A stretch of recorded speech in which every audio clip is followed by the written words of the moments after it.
দূর দূর, হঠাৎ করে কেন যে এত চুল ঝরছে বুঝতেই পারছি না।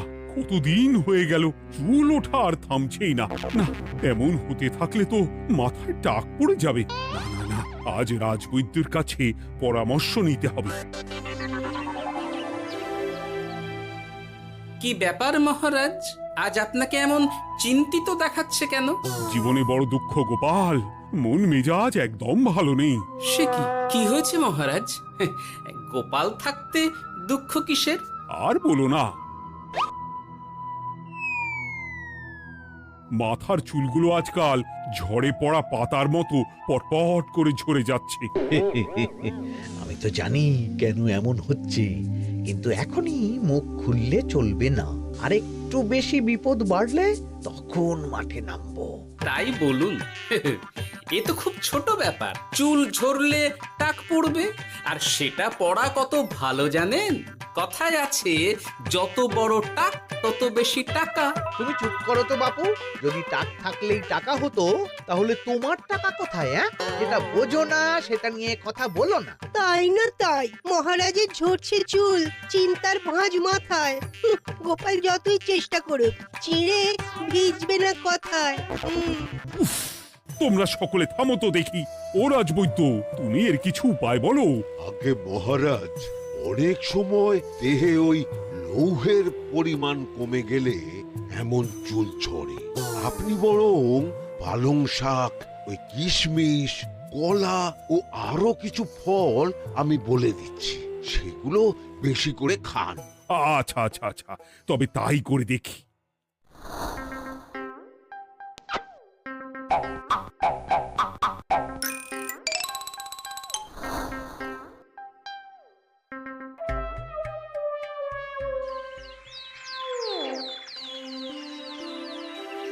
ও রাজবৈদ্য, তোমার কথা মতো শাক পাতা ফলমূল সবই তো খেলাম, চুল ঝরা বন্ধ তো হলোই না। তো জানতামই এমন হবে। কিন্তু মহারাজ, এমনটা তো হওয়ার কথা নয়। কিন্তু হচ্ছে তো। আরে আমার সাধের চুল, কোথায় চলে গেলি সব?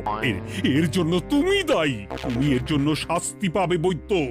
আমাকে আমাকে ক্ষমা করে দিন মহারাজ, এমনটা হবে এ তো আমি ভাবতেই পারিনি। কিছু মনে করবেন না মহারাজ, ছোট মুখে বড় কথা বলছি, কিন্তু সত্যি এখানে রাজবৈদ্যর কোনো দোষ নেই। ওকে শাস্তি দেওয়াটা ঠিক হবে না মহারাজ। দেখেছেন মহারাজ, গোপালের সাহসটা দেখেছেন? আপনার মুখের উপর কথা বলছে। তা বলি, তুমি যখন এতই বোঝো, তাহলে নিজেই একটা আস্ত লোহা খেয়ে দেখো না, তোমার মাথায় চুল গজাচ্ছে কিনা। ঠিকই আছে, এসব মূর্খের মতো কথা কেবল আপনার থেকেই আশা করা যায় মন্ত্রী মশাই। মহারাজ, আপনি বিচক্ষণ মানুষ, আমার শুধু অনুরোধ, আরেকবার ভেবে দেখবেন। ঠিক আছে, রাজবৈদ্যকে আমি শাস্তি দেব না, কিন্তু সকলের জন্য আমার একটা ঘোষণা আছে। কি ঘোষণা? আমার এই কঠিন সমস্যা যে দূর করে দিতে পারবে, তাকে আমি বিশেষ পুরস্কারে ভূষিত করব। এই তো পেয়েছি, এই সুযোগ কোনোভাবেই হাতছাড়া করা চলবে না। এবারের সমস্যাটা সত্যি বেশ কঠিন। কি করলে যে মহারাজের চুল পড়া বন্ধ হবে সেই উপায় মাথাতেই আসছে না। হঠাৎ করে কেন যে এমন হলো কে জানে।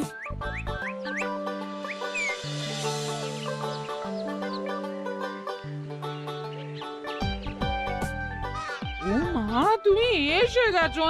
একটু বসো, আমি তেলটা মেখেই হাত ধুয়ে খাবারটা বাড়ছি। হ্যাঁ, সে ঠিক আছে, কিন্তু তুমি কিসের তেল মাখছো এটা? কি আবার মাথার চুলের তেল? এখানেও চুল, ওদিকে মহারাজেরও চুল ঝরে পড়া নিয়ে আমরা সবাই হিমশিম খাচ্ছি গিন্নি। আরে, মহারাজের অত সুন্দর কালো চুলগুলো ঝরে যাচ্ছে, এ তো ভারী দুঃখের কথা। সে আর বলতে, ওই জন্যেই তো আমি বাবা মাথায় এই জড়িবুটি তেল মাখি। এতে চুলের গোড়া শক্ত করে, চুলকে ভালো রাখে, নতুন চুল গজায় সব। হ্যাঁ। কি কি বললে? নতুন চুলও গজায়? সত্যি? হ্যাঁ, বাহ, তাহলে আর চিন্তা কি? আমাকে এই তেলটা একটু দিতে পারবে গিন্নি? মহারাজকে দিয়ে আসি। উনি বলেছেন যে ওনার সমস্যা দূর করতে পারবে তাকে উনি পুরস্কার দেবেন। উমা, এই তাই নাকি? এই তো দারুণ ব্যাপার গো। নাও নাও নাও, তেলখানা নিয়ে মহারাজকে কাল দিয়ে এসো তাহলে। আর জানিয়ে দিও, দিনে 2 বার কিন্তু তেল মাখতেই হবে। হ্যাঁ, আচ্ছা, ঠিক আছে।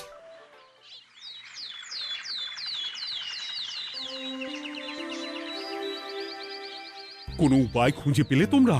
আগে মহারাজ, আমি আপনার জন্য নকল চুল বানিয়ে এনেছি। যতদিন আপনার চুল পড়া বন্ধ না হচ্ছে ততদিন আপনি এটা পরে ব্যবহার করতে পারেন। সে তো বুঝলাম, কিন্তু নকল চুল তো আর আসল চুলে জায়গা নিতে পারবে না বিজ্ঞানী।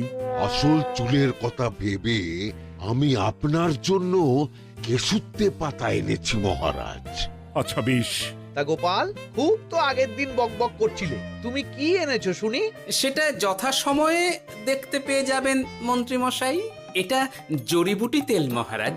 আমি এটা আপনার জন্য এনেছি। এতে নতুন চুল গজায় আর চুলের স্বাস্থ্যও ভালো হয়। আমার গিন্নিও ব্যবহার করে এটি, তবে দিনে 2 বার করে মাখতে হবে, তাহলেই ভালো ফল পাবেন মহারাজ। বাবা, তাহলে তুমি কেন মাখো না? আচ্ছা, আপনার সমস্যাটা ঠিক কোথায় বলুন তো মন্ত্রী মশাই? মহারাজের জন্য কিছু আনলেও কথা শোনান, না আনলেও কথা শোনান। সত্যি তো মন্ত্রী, কেন তুমি সব সময় গোপালের পিছনে পড়ে থাকো বলো তো? এরা তো তাও সবাই কিছু না কিছু আমার কথা চিন্তা করে এনেছে, তুমি তো সেটাও করনি। না, আসলে মহারাজ, আমিও ভাবছিলাম আপনার কথা, কিন্তু থাক, বুঝেছি।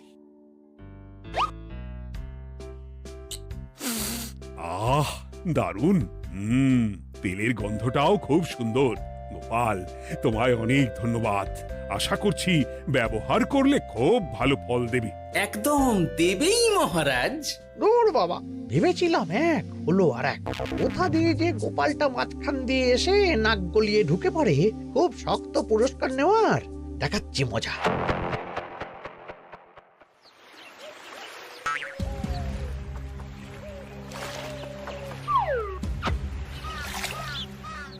এবারে গোপালের তেল দিয়েই সব কিছু তোলপাড় করব।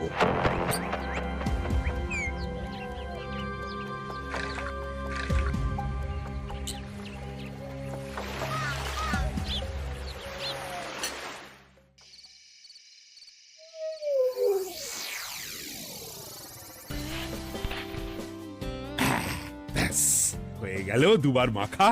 গোপাল বলেছিল এতেই ভালো ফল পাব, কিন্তু এখন মাখার পর মাথাটা কেমন জ্বালা জ্বালা করছে মনে হচ্ছে। হয়তো নতুন চুল গজাবে বলে এমন হচ্ছে। কাল সকালে বোঝা যাবে। এতক্ষণে বোধহয় ছোট ছোট চুল গজিয়েই গেছে। কি এটা চুল গজানোর তেল ছিল নাকি পড়ে যাওয়ার? হে ভগবান, যেটুকু বাকি ছিল সেটাও ঝরে পড়ে টাক পড়েই গেল। হ্যাঁ, গোপালই হলো যত নষ্টের গোড়া। আজ আসুক সভায়।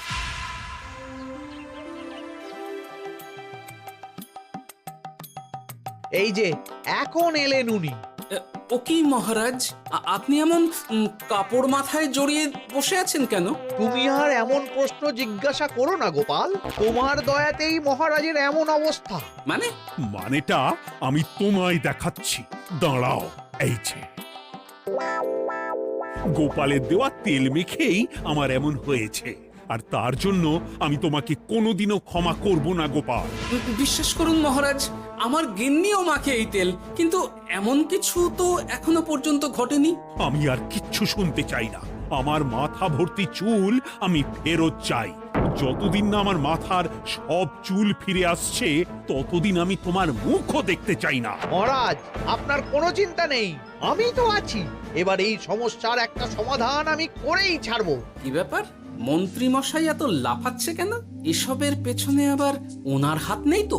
না, ব্যাপারটা পরে দেখতে হচ্ছে।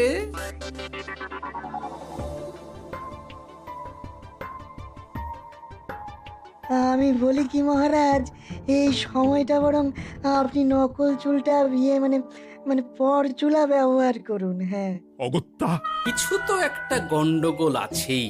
গিন্নিও তো রোজ মাথায় তেল মাখে, কই এমন তো হয় না। মন্ত্রী যদি কিছু করেও থাকে তাহলেও হাতে নাতে ধরবো কিভাবে?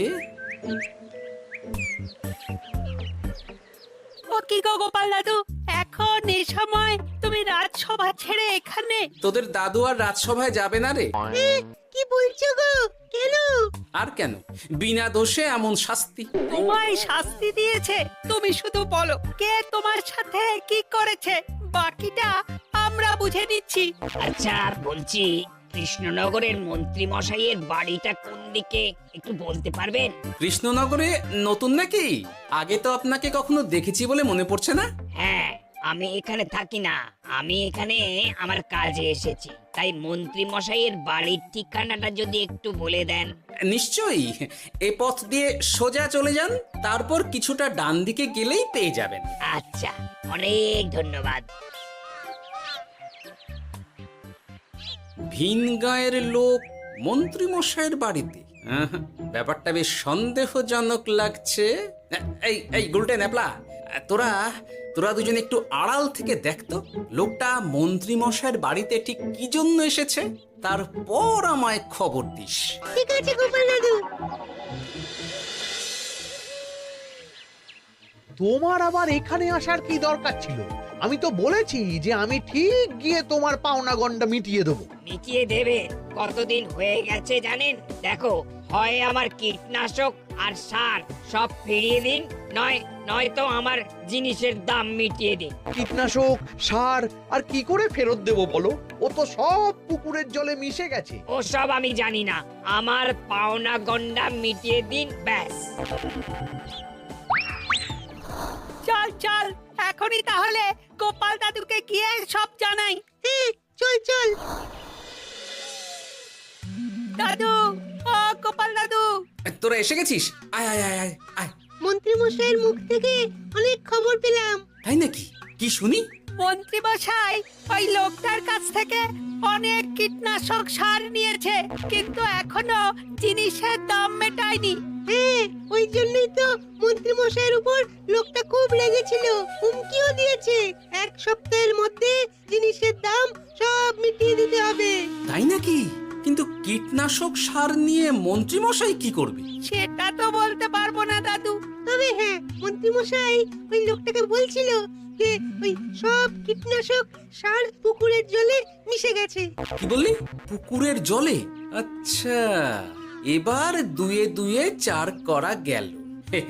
অনেক ধন্যবাদ রে তোদের। বল বল, তোরা কি খাবি? কিচ্ছু লাগবে না গোপাল দাদু, তবে ভোলা বয়ের আর মিষ্টি খাওয়ালে। আচ্ছা আচ্ছা। কি করে যে মহারাজকে আসল ব্যাপারটা বোঝাই, কিছু তো একটা উপায় বের করতেই হবে। তা বলি বাবা, রাজসভায় যেতে হবে না বলে কি সারাদিন এইভাবেই শয়নে শয়নে দিন কাটাবেন বাবা? হ্যাঁ, উপায় পেয়ে গেছি। বুঝলে গিন্নি, আমাকে একটা জায়গায় যেতে হবে, বুঝলে? তারপর ওখানে যদি কাজ হয় তাহলে আগামীকাল রাজসভায় আমি যাব। কিন্তু তুমি যে বলেছিলে তোমার এখন ছুটি। হ্যাঁ, কি আর করি বলো, গুরুত্বপূর্ণ একটা কাজ, তাই যেতেই হবে। আচ্ছা যাও। ওই গো বিজ্ঞানী, আরে গোপাল যে, বলো। এই এই যে বিজ্ঞানী, একটা বিশেষ দরকারে তোমার কাছে এলাম, বুঝলে? হ্যাঁ, বলোই না। আচ্ছা, এই দূষিত জলকে কিভাবে আবার পরিশুদ্ধ করে বলতে পারবে? কেন পারবো না? জলের মধ্যে একটু চুন আর ফটকিরি দিয়ে দিলেই জল আবার দূষণমুক্ত হয়ে যাবে। তবে ওগুলো দেওয়ার পর কিছুদিন সেই জলকে ব্যবহার করা বন্ধ রাখতে হয়। হ্যাঁ। আচ্ছা আচ্ছা, অনেক ধন্যবাদ, আসি তাহলে। হ্যাঁ,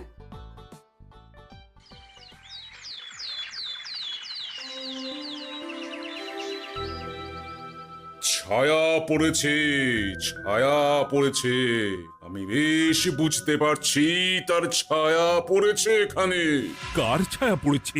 আজকাল তোর মাথা থেকে অনেক চুল ঝরে পড়ছে, তাই না? আগে হ্যাঁ সাধু বাবা, আপনি একদম ঠিক কথা বলেছেন। ও বাবা, এই আবার কোথা থেকে উদয় হলো? আরে আমি একা গিয়ে সেই স্নানের পুকুর পরিদর্শন করতে চাই। যথা আজ্ঞা বাবা।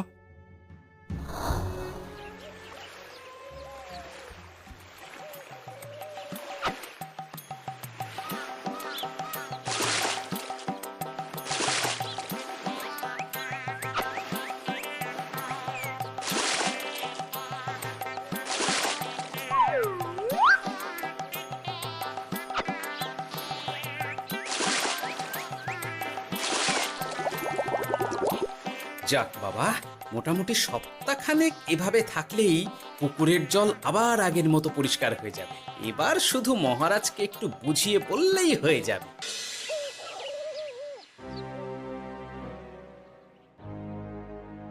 কি বুঝলেন সাধু বাবা? আমার অনুমানটাই ঠিক ছিল। পুকুরের জলে কালো ছায়া পড়েছে, কুদৃষ্টি পড়েছে, তাই এমন হচ্ছে। সে কি? কি কালো ছায়া? যত সব বাজে কথা। জল দূষণ করলাম আমি, আর দোষ পড়ছে কালো ছায়ার উপর। তাহলে এখন কি হবে? চিন্তার কোনো কারণ নেই। আমি মন্ত্রপুত ভস্য ছড়িয়ে দিয়েছি। 1 সপ্তাহ ওই পুকুরের জল স্পর্শ তো দূর, পুকুরের কাছেও যাওয়া নিষেধ। তাহলে আমার মোহরের কি হবে? যথা আজ্ঞা সাধু বাবা। ও কি, তাহলে মহারাজ এতদিন স্নান করবেন কোথায়? সে কথা কাউকে চিন্তা করতে হবে না। মহারাজের ওপরে কালো ছায়া পড়া জল পড়েছে, তাই আগে সেটা শোধন করতে হবে। আমাকে তাহলে কি করতে হবে সাধু বাবা? আমার শিষ্য গোপাল আমাকে আগেই এই বিষয় জানিয়েছিল। আমি তার হাত দিয়েই তোর স্নানের জল পাঠিয়ে দেব। তাই আগামী 1 সপ্তাহ সেই জল দিয়েই তোকে স্নান করতে হবে। কি গোপাল? দেখছো তো মন্ত্রী, গোপাল আমাকে কত ভালোবাসে।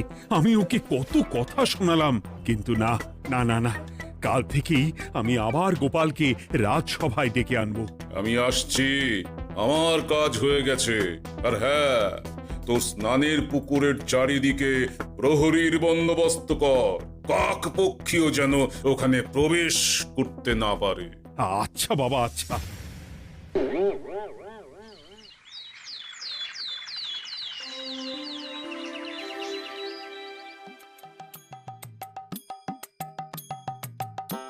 গোপাল, তোমাকে আবার এখানে দেখতে পেয়ে আমার খুব ভালো লাগছে। তোমার গুরুদেব গতকাল এসেছিলেন, কিছু মনে করো না। না বুঝেই তোমাকে অনেক কথা শুনিয়েছি। না মহারাজ, আমি জানি আপনি আমাকে খুব ভালোবাসেন, তাই আমি কিছু মনে করিনি মহারাজ।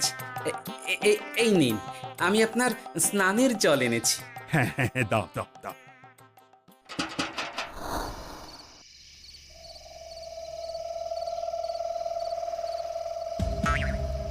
ও বাবা, পুকুরের কাছে যে গিয়ে দেখবো সে উপায় নেই। চারপাশে প্রহরীতে ভর্তি। তাহলে কি সত্যি সত্যি কালো ছায়া পড়েছে? ভালোই হলো, পাওনাদারকে বলে দেবো কীটনাশকটা জালি ছিল। হি হি।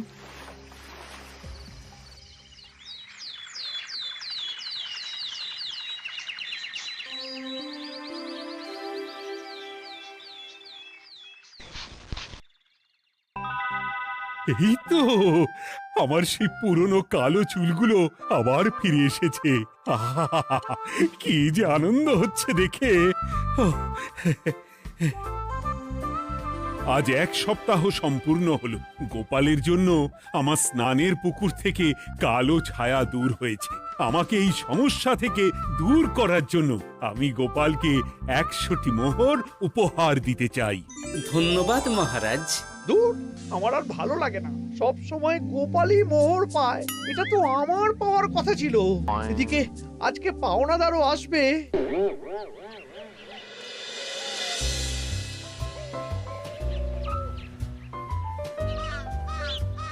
গোপাল দাদু, ওই লোকটা এসে গেছে। আচ্ছা, আসছি। এটা তো মন্ত্রীর বাড়ির দিকে রাস্তা। আমরা তাহলে ওদিকে কেন যাচ্ছি গোপাল? আপনার পুকুরের আসল রহস্যটা কি সেটা আপনি জানবেন না মহারাজ। মানে নিজের চোখেই দেখুন, তাহলে বুঝতে পারবেন। আর একটু সময় দাও আমায় ভাই, এমনিতেও তোমার কীটনাশক কোনো কাজের নয়। কি এখন এসব কথা? আর একদিনও সময় দিতে পারছি না। একটু বোঝো, একটু। সব আমি মহারাজের পুকুরের জলে মিশিয়ে দিয়েছি। মন্ত্রী, তুমি তাহলে সেই কালো ছায়া? মহারাজ, আপনার পর্দা ফাঁস হয়ে গেছে মন্ত্রী মশাই। তুমি তাহলে সবটা জানতে? একদম প্রথম থেকে। রে, খুব জোর ফেঁসেছি। এদিকে পাওনা আর ওদিকে মহারাজ, এখান থেকে কেটে পড়তে হবে। গন্ডগোল করে আবার পালানো হচ্ছে কবে রে? বলো, কেন করেছিলে? মহারাজ, আমি ভেবেছিলাম আপনার সব চুল উঠে গেলে আমি আপনার কাছ থেকে চুল গজানোর ওষুধ দেওয়ার নামে অনেক টাকা লুটবো। কিন্তু সেই ভাবনা ভাবনাই থেকে গেল, সেগুড়ে যে বালি হয়ে গেল। ভাবা যায় চুলের জন্য চুলো চুলি, হ্যাঁ?